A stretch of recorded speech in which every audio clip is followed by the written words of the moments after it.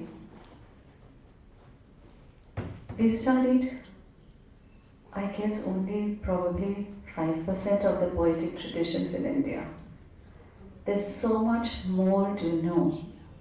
And as Janab Sayyid Zia Alvi mentioned, that only one region of Awadh itself just encompasses so much of poetic traditions there, which if researched, documented, are a huge treasure in itself.